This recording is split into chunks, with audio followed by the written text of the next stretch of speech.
시청자 여러분 안녕하십니까? 뉴스9 윤종호입니다. 막강한 국회 권력을 가진 민주당에서 국무위원 줄 탄핵 주장이 나왔습니다.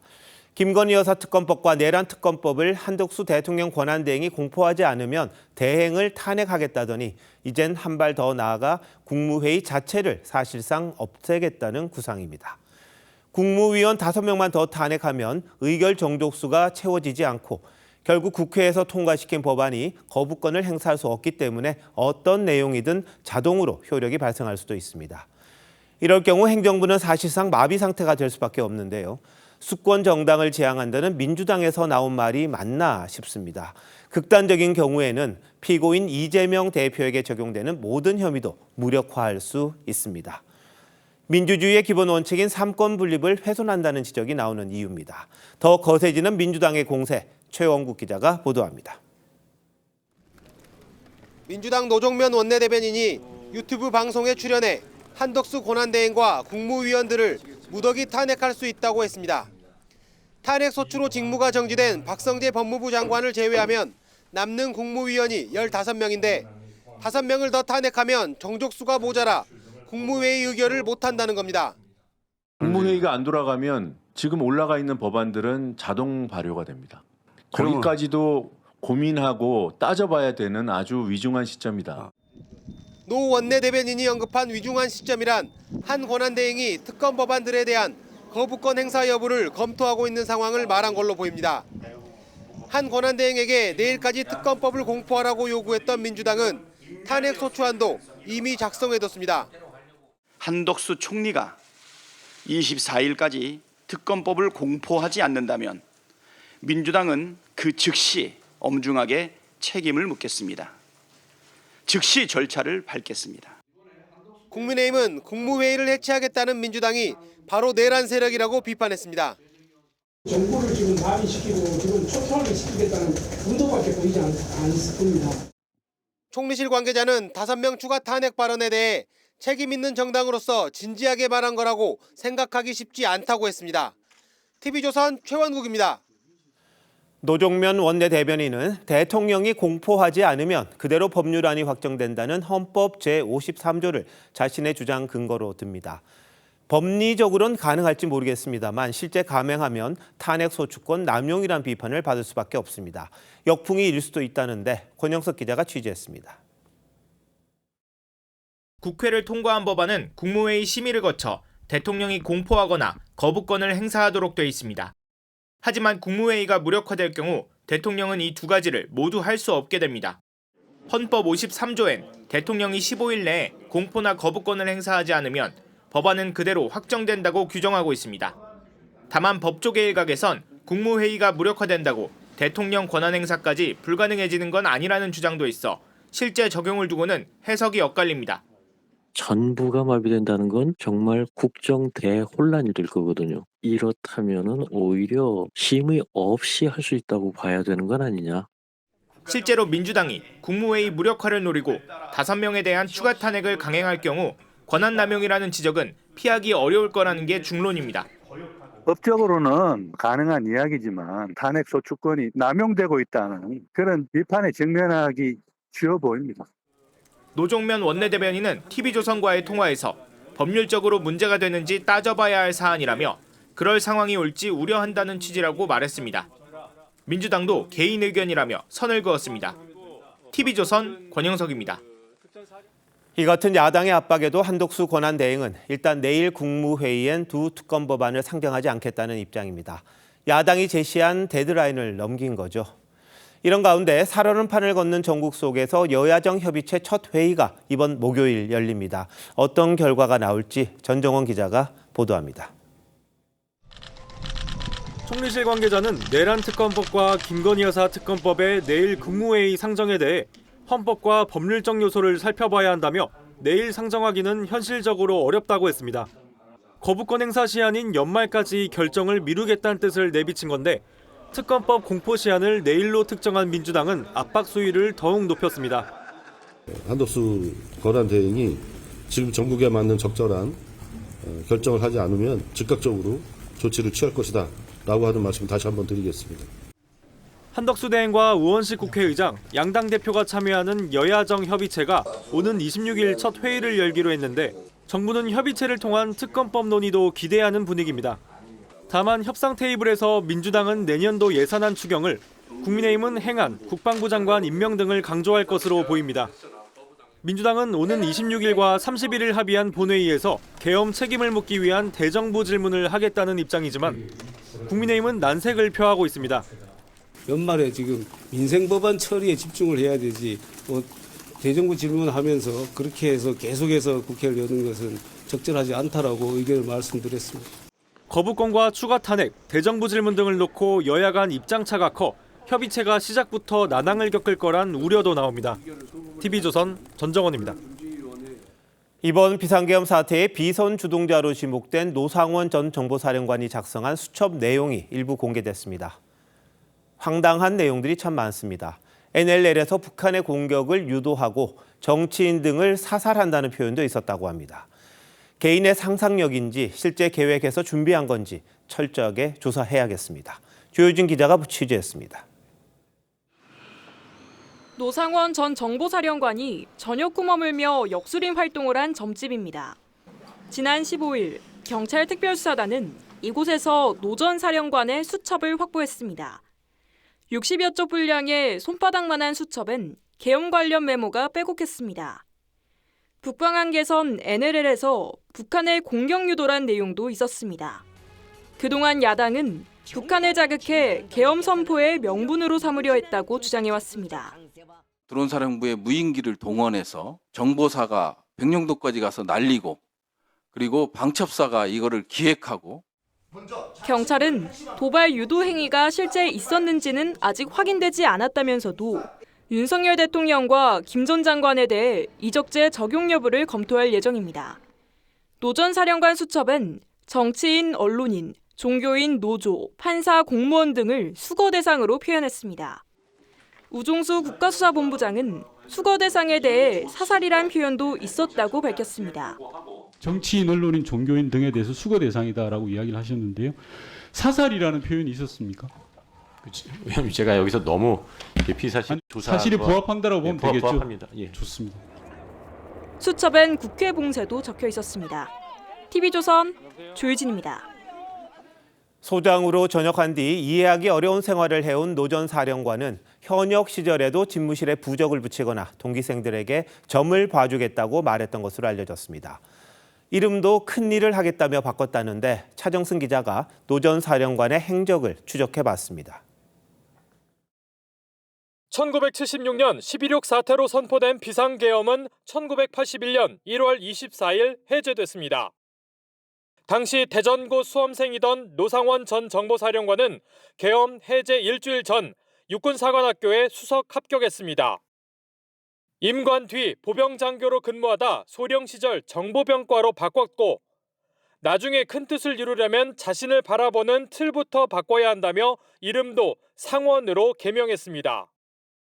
과거 보고를 위해 사령관 집무실을 찾았던 정보사 소식통은 당시 노 사령관이 한쪽 벽엔 부적까지 붙여뒀고 이미 당시에도 주술적인 언행으로 상당히 유명했다고 전했습니다. 계룡산 등 기가 센 곳을 찾아다니며 10년 넘게 명리학을 공부했고 철학과 장명, 사주의 등의 남자 보살로 불렸답니다. 전속 부관이나 운전병을 뽑을 때 생년월일을 묻는가 하면 초급 장교 시절부터 사람들을 만나면 점 봐줄까라는 말을 많이 하고 다녔다고 한 육사 동기생은 전했습니다. 한 육사 후배는 진급이 잘 되는 보병에서 정보로 병과를 바꾸는 자체가 상당히 이례적이라며 김용현 전 장관과 같은 정치 권력과 가까워 승승장구한 걸로 안다고 했습니다. 익명을 요구한 한 전직 정보사령관은 1983년 정보병과가 창설된 이후 41년 공든탑이 무너졌다며 정보병과를 제대로 하는 사람은 뼈가 부러지는 심정이라고 토로했습니다. TV조선 차정승입니다. 비상계엄 선포 후 정보사 수사 2단이라는 비선 조직을 만들려고 한 사실 경찰 수사에서 드러났습니다. 경찰은 계엄 포고령 발령 직후 김용현 전 국방장관이 60여 명 규모의 수사 2단 구성에 관한 인사명령 문건까지 전달했다고 밝혔습니다. 어떤 조직인지 신유만 기자가 보도합니다. 계엄 당일 노상원 전 정보사령관은 2차 햄버거집 회동에서 비선 조직인 정보사 수사 2단 구성을 논의한 것으로 알려졌습니다. 방첩사가 주도하는 합동수사본부와는 별도의 조직입니다. 공식 명칭은 정보사 수사 2단으로 전체 규모는 대략 65명에서 70명 가량으로 보입니다. 경찰이 합수한 노 전 사령관 수첩에는 60명 규모 3개 부라는 수사 2단의 구성 계획까지 적혀 있었습니다. 실제 국방부는 수사 2단 인사발령 문건도 작성했습니다. 경찰 특수단 관계자는 김용현 전 국방장관이 계엄 포고령 발령 이후 인사명령 문건을 봉투에서 꺼내 전달했다며 이에 근거해 인사발령 공문이 작성됐다고 밝혔습니다. 수사 2단 단장은 햄버거집 회동 멤버인 93회 제2기갑 여단장인 것으로 알려졌습니다. 특수단은 이들의 임무가 중앙선관위 서버 확보였다는 진술도 확보했습니다. 구속된 노 전 사령관이 수사 2단에 대한 진술을 피하고 있는 가운데 특수단은 햄버거집 회동 참석자들을 상대로 추가 조사를 하고 있습니다. TV조선 신유만입니다. 보신 것처럼 민주당이 한덕수 권한 대행에 이어 국무위원 추가 탄핵 가능성까지 언급하며 압박 수위를 높이고 있습니다. 그러면서도 여야정 협의체에 참여하는 걸 보면 강온 양면 전략을 쓰는 걸로 보이죠. 야당의 진짜 속내가 뭔지 정치부 이태희 기자와 짚어보도록 하겠습니다. 자, 이 기자, 민주당이 내일까지였죠. 내란 특검법 그리고 김 여사 특검법 공포 안 하면 한대행 탄핵하겠다 이런 말 했잖아요. 위협입니까? 진심입니까? 앞서 보신 것처럼 내일 국무회의엔 민주당이 요구한 내란 특검과 김 여사 특검법은 상정되지 않을 걸로 보입니다. 결국 민주당이 말한 24일 데드라인은 넘기게 될 공산이 큰 겁니다. 민주당은 실제로 그럴 경우 즉각적인 조치에 나서겠다면서도 탄핵소추안 발의나 표결을 언제 할지는 명확히 언급하지 않고 있습니다. 야당은 단순한 경고나 엄포가 아니라는 입장이지만 내부적으로 설정한 진짜 레드라인이 따로 있는 게 아니냐는 분석이 나옵니다. 자, 그럼 두 특검법보다 더 중요한 뭔가가 있다는 거네요. 네, 민주당은 크게 국정 안정 그리고 이른바 내란 진압을 탄핵 정국에서 당의 주요 전략으로 삼고 있습니다. 내란 진압이란 표현을 쓰는 건 아직 대통령이 탄핵된 게 아니고 동조자들에 대한 처벌도 끝나지 않았기 때문이라는 게 민주당의 설명입니다. 앞서 보신 여야정 협의체 참여가 국정 안정의 차원이라면 특검법과 국무위원 탄핵 등 대정부 공세는 이 내란 진압 차원으로 볼 수 있습니다. 원내 지도부 관계자는 둘 중 하나만 고르라면 내란 진압이 최우선이라고 했습니다. 한 권한대행 탄핵 소추의 트리거, 즉 방아쇠 역시 이와 관련이 있는 걸로 보입니다. 지금은 야당 내부에서도 속도 조절을 해야 한다는 얘기가 나오지만 국회가 헌법재판관 후보자 임명동의안을 처리하는 오는 26일 이후에도 한 권한대행이 임명을 거부할 경우엔 일단 탄핵 절차에 나설 거란 전망이 나옵니다. 이는 특검법에 대한 제2요구 시한이 내년 1월 1일인 점도 염두에 둔 걸로 보입니다. 네, 특검법도 그렇고 헌법재판관 임명 절차도 그렇고요. 한 권한 대행의 고민이 많을 것 같은데 지금 한 권한 대행은 어떤 생각을 하고 있는 거죠? 이 한 권한 대행은 탄핵 소추 자체에 대해선 의식하지 않겠다는 입장인 걸로 알려졌습니다. 그것보다는 법과 원칙이 더 중요하다는 겁니다. 다만 윤 대통령이 재판 관련 서류 수령을 거부하고 있는 상황에서 상설특검 후보 추천 절차도 미루고 내란 특검법에 대한 거부권까지 행사할 경우엔 정부가 탄핵 지연 전략에 동조하는 것 아니냐 이런 비판이 나올 수 있겠죠. 바로 이런 점이 한 권한대행의 고민일 듯합니다. 네.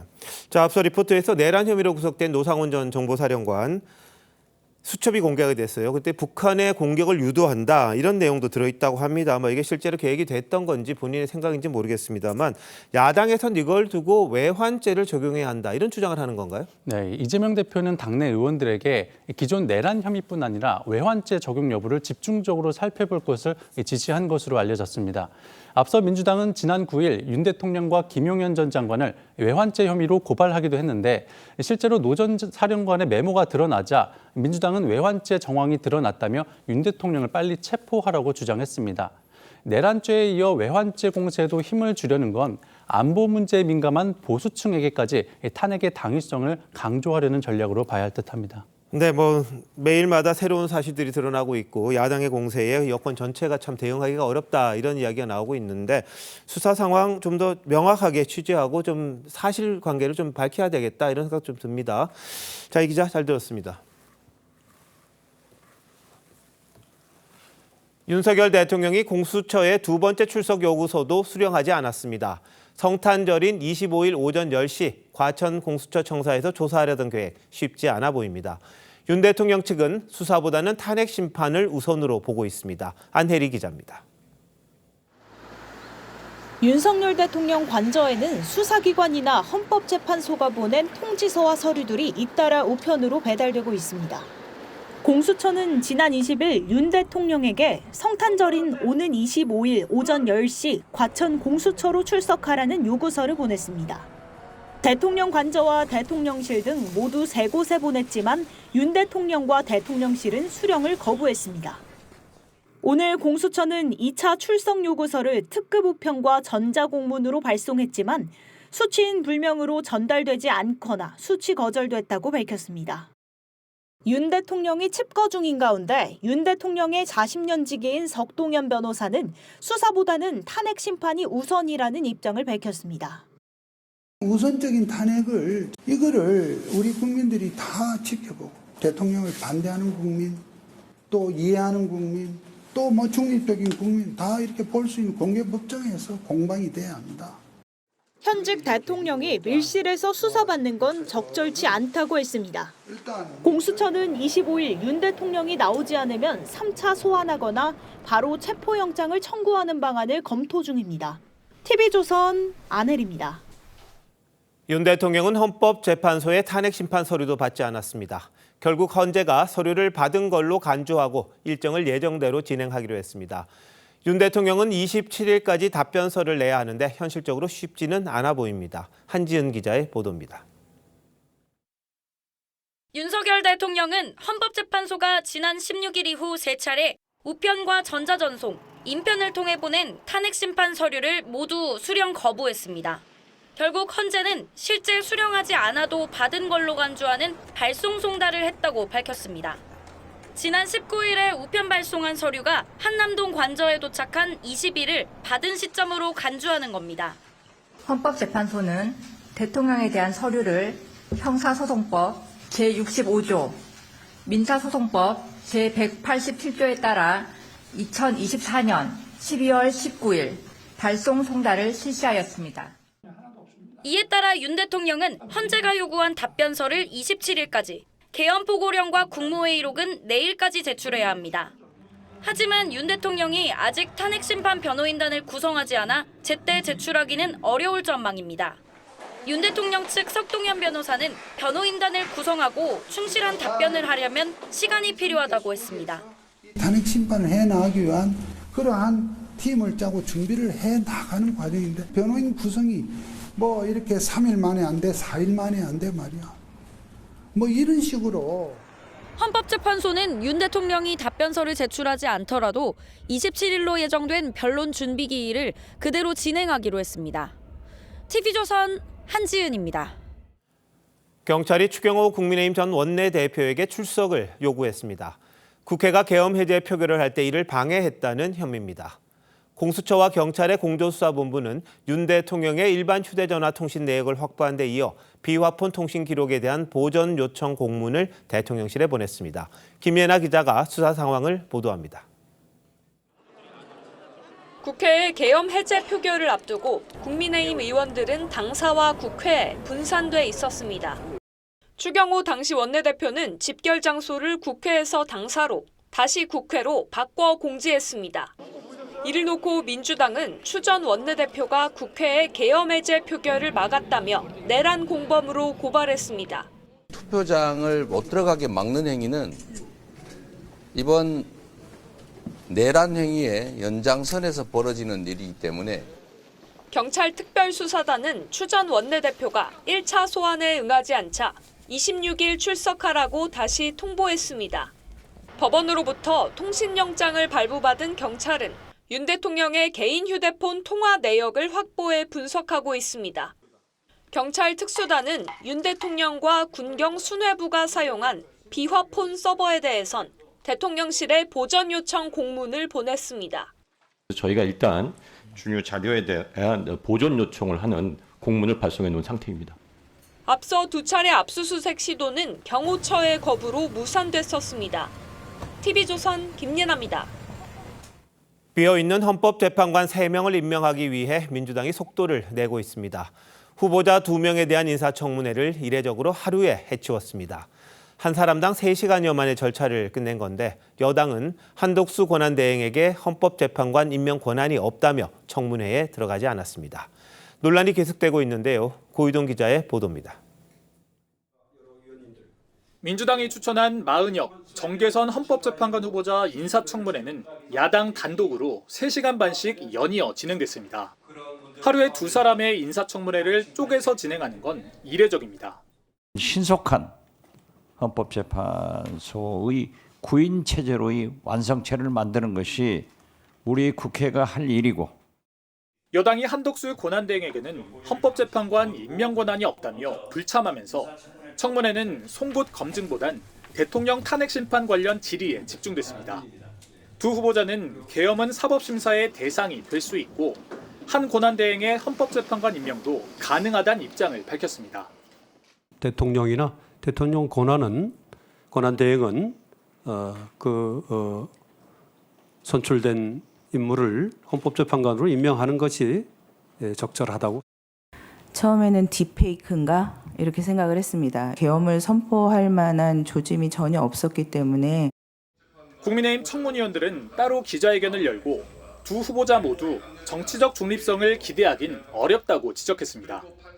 개인적 이념이나 정치적 성향을 노골적으로 판결에 드러내기까지 한 인사들을 헌법재판관 후보자로 추천하고, 야당은 내일 국민의힘이 추천한 조한창 후보자 인사청문회까지 단독으로 마친 뒤 이르면 26일 본회의에서 임명동의안 표결에 나설 계획입니다. 여당은 표결을 밀어붙일 경우 권한쟁의 심판을 청구한다는 방침입니다. TV조선 고유동입니다. 선거관리위원회가 이재명은 안 된다는 현수막을 걸지 못하게 편파 논란이 있었습니다. 그런데 오늘 이를 허용하기로 입장을 바꿨습니다. 사전 선거운동에 해당될 수 있어 허락하지 않았다고 했었는데 왜 판단을 달리한 건지 장윤정 기자가 알려드립니다. 선관위는 공정해야 한다. 섣부른 결정, 그럴 줄 알았다. 부산 수영구 선거관리위원회 앞에 붙은 현수막입니다. 오늘 오전 선관위가 이재명은 안 된다는 현수막 게시 불허 결정을 보류하자 국민의힘 정현욱 의원이 새 현수막을 걸어 선관위의 앞선 결정을 비판한 겁니다.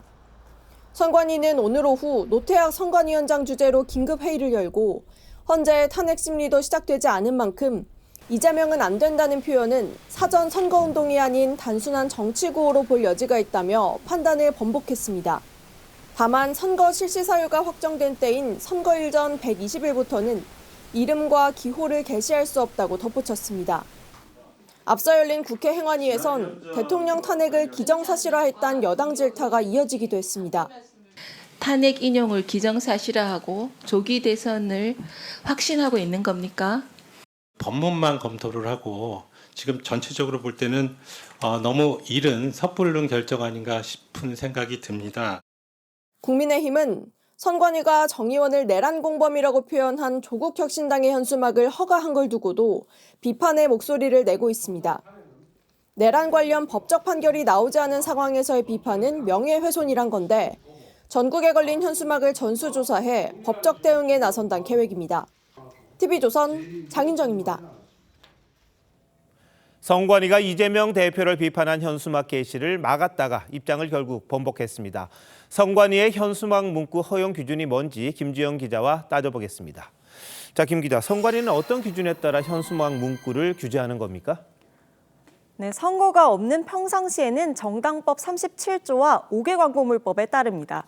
이 현수막 한번 보시면요.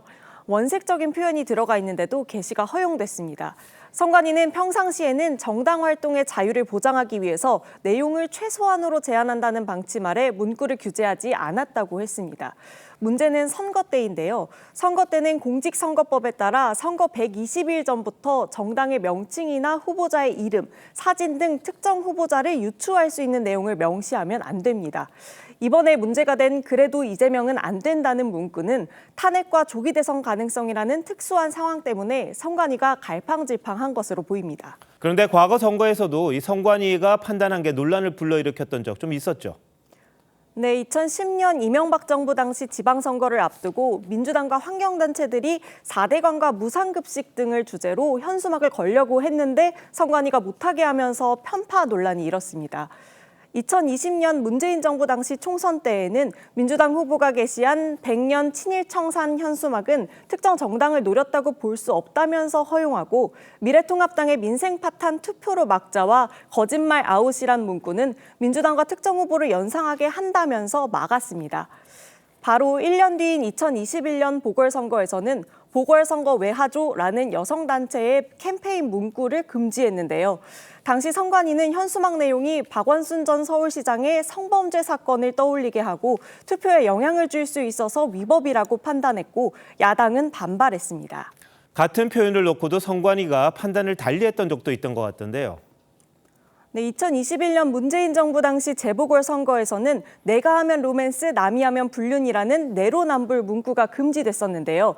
당시 조국 전 법무부 장관 관련 의혹과 부동산 정책 실패로 이 문구가 민주당을 특정할 수 있어서 안 된다는 논리였습니다. 그런데 다음해 대선을 앞두고서는 내로남불을 사용해도 된다고 입장이 바뀌면서 논란이 일었습니다. 어떻게 보면 표현의 자유를 좀 제한한 것 같기도 하고 어떻게 보면 지나치게 원색적이거나 비방하는 걸 막는 당연한 것 같기도 한데요. 좀 좋은 해결책은 없겠습니까?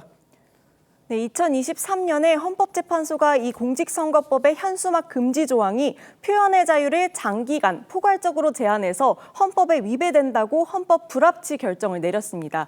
그래서 선거 전 180일부터 문구를 규제하던 법이 지난해 120일까지로 일부 완화됐는데요.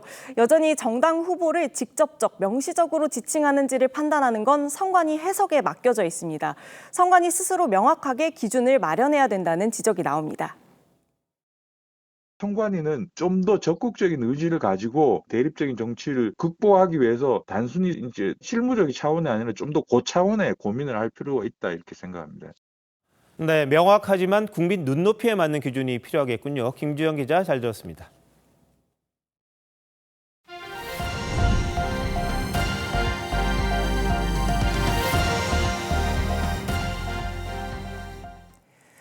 민주당 이재명 대표가 선거법 사건 항소심 변호인을 선임하지 않아서 재판 지연 논란이 일고 있는데요.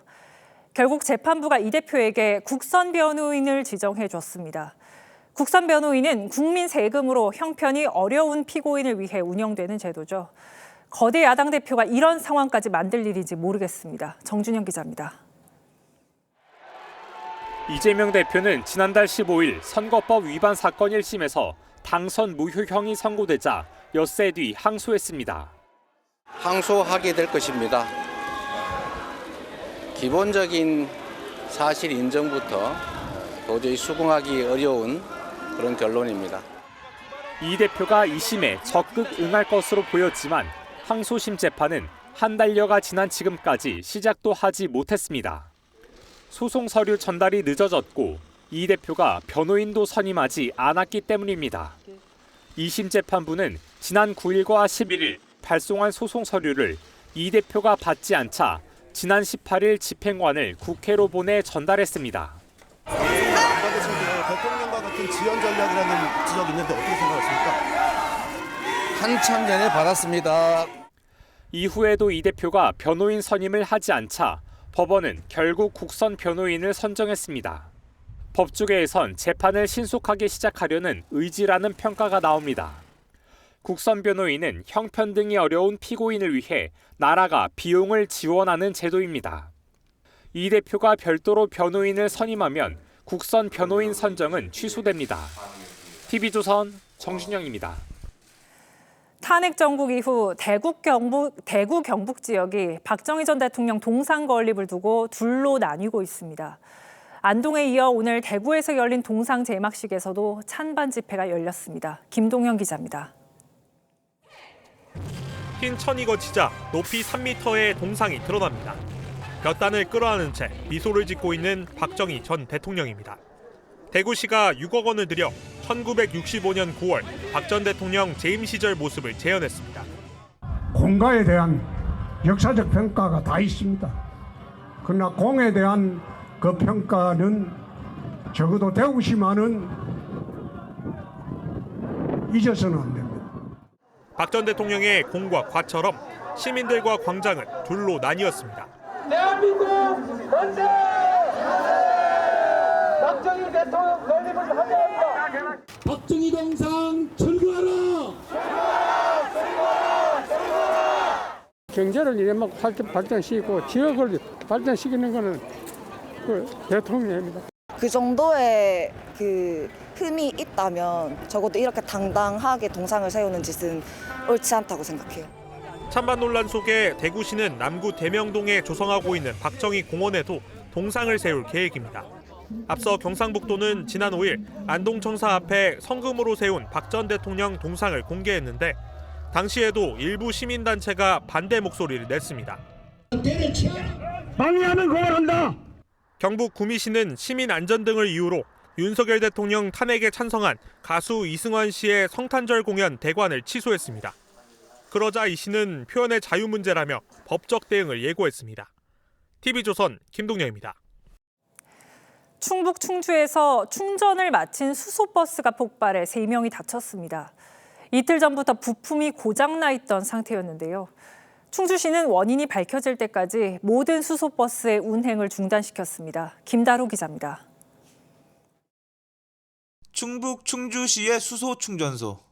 사람들이 충전이 끝난 버스 뒤편의 보닛을 열고 내부를 살핍니다. 갑자기 버스 뒤에서 검은 연기와 함께 폭발이 일어납니다. 폭발 충격에 파편이 사방으로 날아갑니다. 주위에 있던 사람들은 놀라 달아납니다. 버스 충전 완료 후 버스에서 시동을 걸고 약 10초경에 차량 뒷부분에서 폭발 사고가 일어났습니다. 이 폭발로 30대 충전소 직원이 크게 다쳤고 버스 기사 등 2명도 가벼운 부상을 입어 병원으로 옮겨졌습니다. 폭발한 수소버스는 지난 2022년 8월 출고됐는데 이틀 전부터 수소 연료전지의 핵심 부품인 스택에 이상이 있다는 신호가 떴습니다.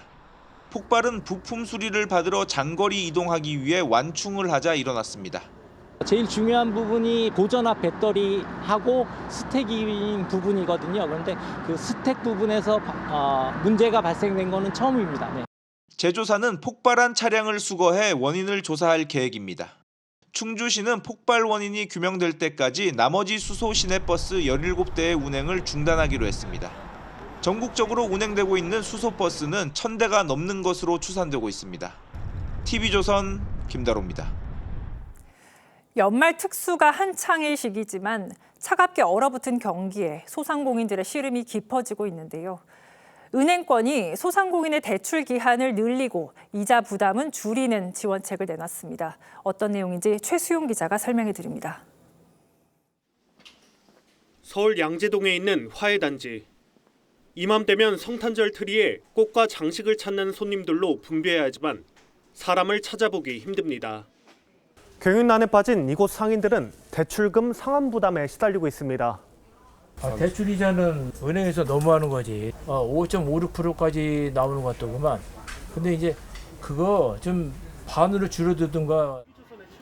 외식업종도 손님이 없긴 마찬가지입니다.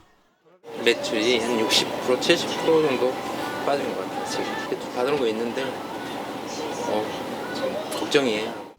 자영업 줄폐업이 우려되자 은행권이 나섰습니다. 이르면 내년 3월부터 대출금을 갚기 어려운 소상공인은 이를 10년에 걸쳐 나눠 상환할 수 있습니다. 금리도 평균 2.51%포인트가량 감면받게 됩니다. 재개 의지가 있는 사업자엔 추가 자금 대출도 추진합니다. 또 폐업하고 싶어도 대출 때문에 장사를 계속하는 소상공인은 대출금을 최대 30년까지 분할 상환할 수 있습니다. 대출금이 1억 원이면 하루에 10,000원씩 갚으면 됩니다. 은행, 소상공인, 우리 경제 전반의 부채 리스크가 축소될 수 있다는 측면에서 보다 상생에 더 부합되는 이번 조치로 소상공인 25만 명의 이자 부담이 연 7천억 원가량 줄어들 것으로 추산됩니다. TV조선 최수용입니다.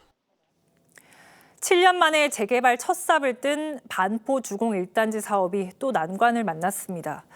아파트와 한강을 잇는 덮개공원 건설을 환경부 산하 한강유역환경청이 강하게 반대하고 있기 때문입니다. 왜 이런 일이 벌어진 건지 서영일 기자가 취재했습니다. 5천여 세대가 들어서는 서울의 한 재건축 단지. 7년 전 정비 계획이 나왔지만 각종 소송으로 밀리다 올해 3월에서야 첫 삽을 떴는데 다시 중단될 처지에 놓였습니다. 이 단지는 한강으로 연결되는 덮개공원을 조성 후 기부 체납하는 조건으로 2017년 9월 구청 인가를 받았는데 한강유역환경청이 반대하고 나섰기 때문입니다. 지자체에 회신한 환경청 문서를 확인해봤습니다. 해당 문서엔 세부 계획이 없어 검토가 곤란하다는 표현이 4번 등장합니다. 재건축 조합에서 추진하는 사업이잖아요. 국가하천을 가지고 옳지 않다라는 거죠. 그러니까 기술적으로 좀 안정성이 좀 담보되지 않은 구간이거든요. 즉 한강 보존과 재난 위험 때문에 설치가 불가하다는 건데 서울시는 환경청이 명확히 반대하지 않았다며 사업을 백지화할 수 없다고 반발하고 있습니다. 사업 계획이 변경돼야 되고 매몰 비용이 들어가고 분양 일정도 늦춰질 수 있고 하는 굉장히 많은 파급 효과가 있기 때문에 문제는 압구정과 성수 등 다른 한강변 아파트의 정비 계획에도 덮개공원 등이 포함돼 추가 갈등이 불가피하다는 겁니다. 늦어지거나 취소되면은 우리 사업이 지연되고 금전적으로 부담이 생기고 막대한 피해가 예상된다. 시는 환경청과 조합 등 관계자들과 함께 추가 협의에 나설 방침입니다. TV조선 서영일입니다. 2020년 북한이 개성공단 연락사무소를 폭파했을 때 그 여파로 반쯤 파괴된 기업지원센터 건물이 있습니다. 개성공단에서 가장 높은 건물인데 외벽이 훼손된 상태 그대로 여태 방치돼 있었습니다. 그런데 남북 관계의 단절을 선언한 북한이 이 건물마저 폭파하려는 징후를 우리 군이 포착했습니다. 심상치 않은 전방 상황 이채연 기자가 단독 취재했습니다.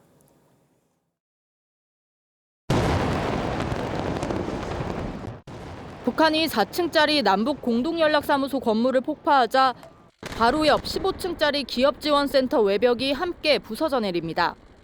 개성공단 내 최고층인 상징적 건물로 4년 반 동안 방치되었는데 최근 북한군이 추가 폭파 작업 움직임을 보인 걸로 파악됐습니다.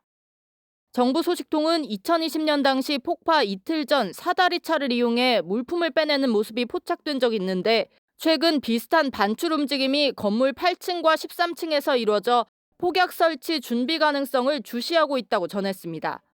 다만 연기나 폭파음과 같은 징후가 불확실해 자재 운반 가능성도 열어둔 걸로 전해졌습니다. 방벽을 쌓고 경의선 육로를 폭파한 북한의 남북 단절 조치는 전방 전역에서도 계속되고 있습니다. 북한군 수천 명이 투입돼 방벽 작업을 마무리 중인데 새 전기 철책을 설치한 뒤 작동 여부를 확인하기 위해 염소를 던지는 모습도 군 당국 자산에 포착됐습니다. 안전장비 없이 맨손으로 오르다 낙상하는 장면이 촬영됐던 송전탑은 15개 중 11개의 철거가 완료된 걸로 파악됐습니다. 시간이 걸리더라도 북한에 분명히 책임을 물을 것입니다. 또 북한에선 지난달 김정은이 참관했던 자폭형 무인기를 러시아에 지원하려는 동향이 있다고 합참은 전했습니다. TV조선 이채연입니다.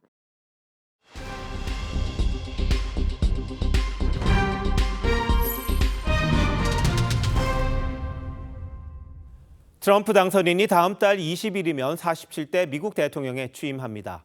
트럼프 2기 출범이 한 달도 채 남지 않았는데 대한민국은 전국 혼란 속에 외교와 경제 모두가 갈팡질팡하고 있습니다. TV조선은 엄청난 변화가 예상되는 트럼프 시대를 앞둔 우리의 준비 상황을 긴급 점검합니다. 먼저 트럼프가 공언한 관세 폭탄의 위력이 어느 정도일지, 우리 주요 산업은 어떻게 대응해야 할지 오현주 기자가 보도합니다. Outside of love and religion, it's the most beautiful word there is. Tariff. Tariffs will make our country rich. But won't they raise prices? Properly used. 관세 사랑을 노골적으로 표현해온 트럼프는 각국의 최대 20%의 보편 관세를 공약했습니다. 취임 직후에는 중국의 10% 추가 관세를, 멕시코와 캐나다에는 25% 관세를 부과하겠다고 예고했습니다. 트럼프 일기 때는 관세의 타깃이 중국이었다면 이번에는 무역 적자 해소가 목표인 만큼 동맹국도 예외 없이 모든 국가가 대상입니다. 자, 그래서 우리도 여기에서 자유롭지는 않습니다. 한국은 지난해 미국을 상대로 440억 달러의 무역 흑자를 냈습니다. 사상 최대치입니다. 반대로 보면 트럼프에게 한국은 관세를 더 부과해야 하는 나라인 겁니다. 산업계는 비상이 걸렸습니다. 대미 흑자의 60%를 차지하는 자동차의 경우 지금은 한미 FTA에 따라 관세가 거의 부과되지 않습니다. 하지만 20% 보편 관세가 부과되면 현대 기아차의 영업이익이 19% 감소할 것으로 전망됩니다. 배터리와 가전제품, 반도체 등 대미 주력 수출품들 대부분 고관세의 직격탄을 맞을 가능성이 큽니다. 관세를 매기지는 않더라도 한국 기업들한테 미국의 투자를 유도하기 위해서 관세를 어떤 협박성 아니면은 압박용으로. 재계와 전문가들은 한국처럼 FTA를 맺은 국가에는 보편 관세 적용을 면제해야 한다는 설득 작업이 절실한 상황이라고 입을 모읍니다. TV조선 오현주입니다. 환율도 문제입니다. 비상계엄 여파로 원달러 환율이 1,450원을 훌쩍 넘어섰는데 트럼프가 취임하면 1,500원마저 뚫을 거란 전망이 나오면서 대기업까지 비상입니다. 송무빈 기자가 어느 정도 심각한지 알아봤습니다. 인천의 한 도금업체. 금속 자재를 수입해 나사류에 색을 입히는데 최근 급등한 환율에 원자재 값이 뛰면서 영업이익이 반토막 났습니다. 10% 마진을 꾸준히 보고 있는데 지금 환율이 올라버리니까 뭐 5% 선밖에 못 보지 않습니까? 그럼 생각지도 않는 돈이 거기서 이렇게 오버가 되다 보니까 너무 힘이 들죠. 고환율은 A씨 같은 중소기업을 가장 먼저 때리고 있습니다. 계약이 다 미뤄진다거나 바이어 방문 취소된다거나 안 그래도 극심한 내수 침체로 중소기업 중소상공인들이 최악의 상황이었는데 고환율 사태가 겹쳐지면서 2중, 3중으로 파산업체가 더 늘어나고 있다. 지난달 6일 미 대선 직후부터 뛴 환율은 국내 정치 불안까지 겹치며 연일 요동치고 있습니다. 지난 19일 1,450원을 넘어선 환율은 오늘도 1,452원까지 치솟으면서 사흘째 고공행진 중입니다. 글로벌 금융위기 이후 15년 만에 최고치입니다. 대미 수출 그리고 대중 수출 비중이 매우 높은데 트럼프 정부가 들어서면 이제 한국 수출 기업들의 경쟁력이 떨어지고 또 수익성과 성장성도 둔화될 것으로. 폭주하는 환율에 직접 타격이 우려되는 대기업도 허다합니다. 원자재를 많이 사는 포스코와 현대제철뿐 아니라 미국의 대규모 생산 기지를 지은 SK하이닉스 등도 건설 비용이 뛰면서 부담이 늘었습니다. 대기업의 경우 환율이 10% 오르면 영업이익률은 0.29%포인트 꺾인다는 조사도 있습니다. 미국 우선주의로 무장한 트럼프 2기가 출범하면 해외 자금이 미국으로 옮겨가 강달러가 더 심화되고 환율은 1,500원마저 깰 거란 전망이 나오는 가운데 수출 바우처 확대 등 정책 지원이 시급하다는 지적이 나옵니다. TV조선 송무빈입니다. 상황이 이런데도 정부는 경제나 외교 당국 모두 진퇴양난의 고립무원입니다. 탄핵 정국으로 정상 외교는 사실상 중단됐고 실무급 접촉과 교류도 현상 유지에 급급합니다. 트럼프 시대에 도움이 되긴 힘들어 보이는데요. 한 치 앞도 보이지 않는 외교 현실은 김충영 기자가 취재했습니다. 바이든 행정부의 캠벨 국무부 부장관을 만나러 워싱턴을 찾은 김홍균 외교부 1차관은 이번 방문에서 트럼프 측 인사를 만날 계획은 아직 없다고 했습니다. 해외 각국 정상들이 트럼프와의 직접적인 접촉에 힘을 쏟는 상황이지만 한국의 정상외교는 계엄 사태 이후 멈춰섰습니다. 정부는 한덕수 권한대행의 방미나 특사단 파견까지 염두에 두고 물밑 접촉 중이지만 트럼프 측으로부터 별다른 답변은 없는 걸로 알려졌습니다. 트럼프같이 거래를 중요시하는 상황에서 이 사람이 위임된 권한이 어느 정도인지 정상회담을 치르는 데는 지금이 조금 어려운 상황. 현재 가시적인 교류는 정용진 신세계그룹 회장의 말어라고 회동과 류진 한국경제인협회 회장과 국민의힘 김대식, 조정은 의원이 다음 달 취임식 관련 행사에 초청된 정도입니다. 주한 미 대사가 정부 관계자들에 이어 여야 대표를 잇따라 만났지만 퇴임을 앞둔 바이든 정부 인사라 큰 의미를 부여하긴 어렵습니다. A bit of sadness in me because it was hard to fathom that in the 21st century an undemocratic act such as the one we saw could take place. 한 외교 당국 관계자는 정상 간 톱다운 외교가 멈춘 만큼 실무선에선 현상 유지를 위한 상황 관리가 최선이라고 했습니다. 일단은 한미 또 일까지 포함한 기존 네트워크를 어떻게 유지하느냐가 또 하나의 관건이 된다. 대통령 비서실장 출신인 김대기 신임 주중대사의 부임도 불투명해진 가운데 대중외교도 공백이 불가피하다는 우려가 나옵니다. TV조선 김충령입니다. 우크라이나가 드론 공격으로 전선에서 1000km나 떨어진 러시아 내륙 도시의 건물들을 타격했습니다. 푸틴 러시아 대통령은 더 큰 파괴를 겪게 될 거라고 경고했습니다. 신은석 기자입니다. 드론이 굉음을 내며 고층 건물을 향해 돌진합니다. 곧 건물과 충돌하고 폭발이 일어납니다. 현지 시간 21일 오전 러시아 연방 타타르스탄 공화국 수도 카잔에 우크라이나가 드론 공격을 가했습니다.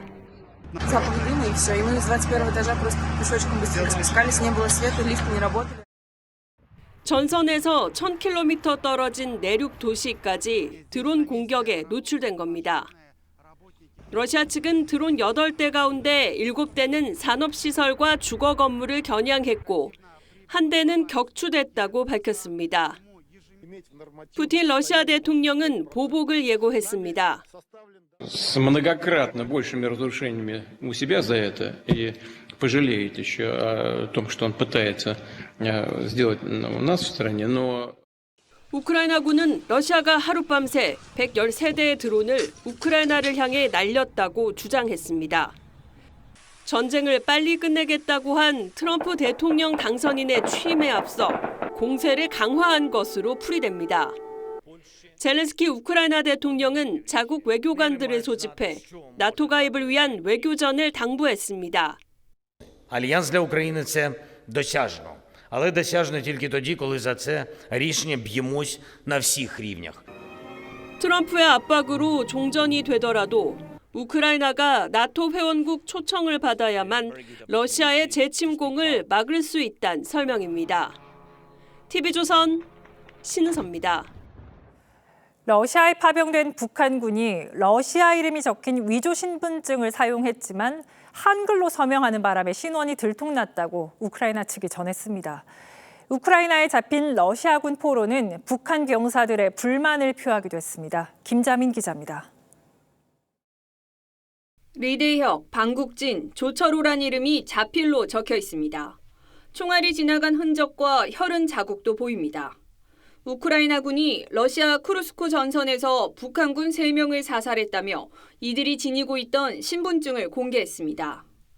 그러면서 서류상 이름은 러시아식이지만 서명란은 한글 이름이 적혔고 출생지는 모두 투바공화국이라고 지적했습니다. 러시아가 위조 신분증을 만들어 북한군에 주둔 사실을 숨기려 한다는 겁니다. 포로로 잡힌 러시아 병사가 북한군에 대해 불만을 토로하는 영상도 공개됐습니다. 러시아 포로는 북한군이 무례하고 무모하다며 총기를 부주의하게 다뤄 동료 병사와 교관을 쐈다고 주장했습니다. Они днем стреляют по квадрокоптерам, по IPV-шкам, по всему, что летает. Там не важно даже, наш это или ваша IPV-шка. Даже сбивают. 최근 전투에선 북한군이 먼저 투입되고 이후 러시아군이 투입된다고도 했는데 사실이라면 북한군이 최전선 총알바지로 소모될 거란 우려가 현실이 되고 있는 것으로 보입니다. TV조선 김자민입니다.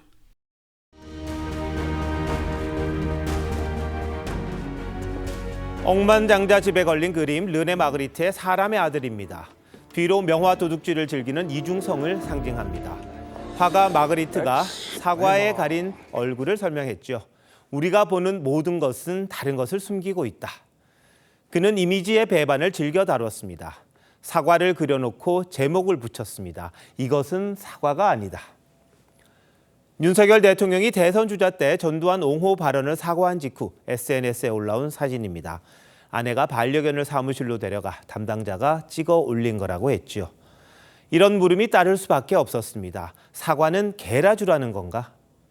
개 사과가 붉어지기 전엔 손바닥 왕자가 드러났습니다. 지나고 보니 아집과 무속이라는 빙산의 일각이 수면 위로 떠올랐던 겁니다. 헌재의 탄핵 서류 송달 효력이 이루어지기까지 11차례나 회피한 윤석열 대통령. 또 하나의 진면목을 드러냈습니다. 구차합니다. 대통령실로 보내면 수취인이 없다는 이유로 관저로 보내면 경호처가 접수를 거부했습니다. 2차례 탄핵 소추 때는 없었던 일입니다. 노무현 대통령은 탄핵안 가결 이튿날, 박근혜 대통령은 가결 당일 서류를 받았습니다. 윤 대통령은 공조수사본부가 모레 출석하라는 2차 요구서에도 묵묵부답입니다. 출석 일정을 수사기관과 조율할 변호인 선임계도 내지 않고 있습니다. 거듭 국민 앞에 나와 선언하더니 말입니다. 탄핵하든 수사하든 당당히 맞서겠다. 법적 정치적 책임을 회피하지 않겠다.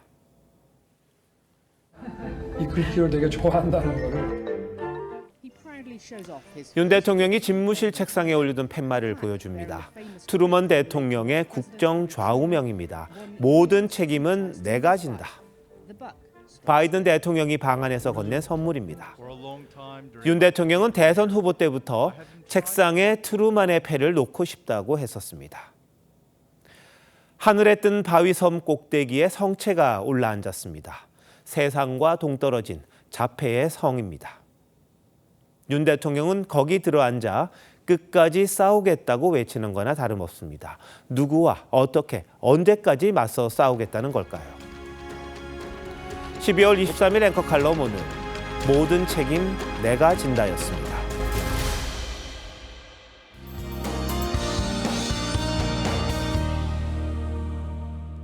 오늘 춘천시 소양강 일대의 모습인데요. 한파 속 산고대와 물 한 개가 피어올라 한 폭의 그림과 같은 겨울 풍경을 연출하고 있습니다.